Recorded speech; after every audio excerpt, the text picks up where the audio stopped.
It's a fact that the length of the restructuring process affect the company itself and the underlying value of the banking debt. I remember when I started restructuring, it was 2004-2005, we have been able to complete the first restructuring in less than 2 months.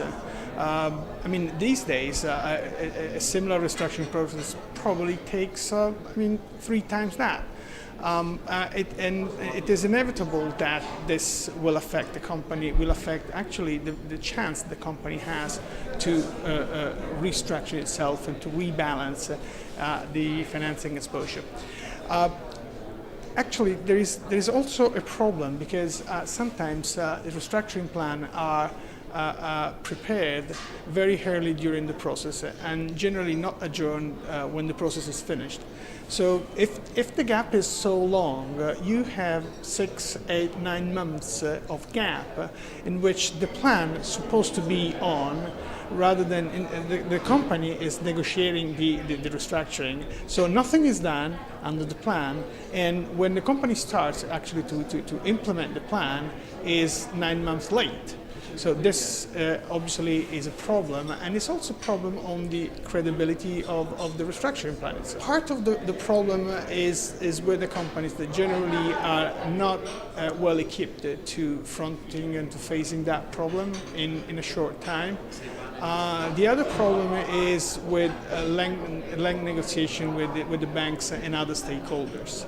I think that all the operators in this market should be very concentrated on closing a restructuring process in no more than 3 months. Otherwise, the plan needs to be revisited. Otherwise, the entire process needs to be revisited because, otherwise you open the door to troubles. The issue of the syndicate is one of the factors that makes the process long. Because sometimes there are different banks with different exposures, and there is a different approach to the restructuring. There are banks that need, they want simply to accept a write-off and walk away. And there are other banks which are interested in the commercial relationship and they will stay in. Others that are interested in converting the debt in going to a debt to equity swap.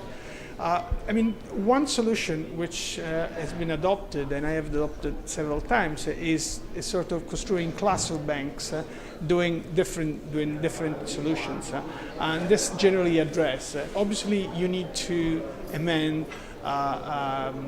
the agreements relating to the syndicate, which obviously takes more time and takes unanimity of all the banks. So you need to satisfy all banks, and each single bank has a veto rights. That will not make our life simple.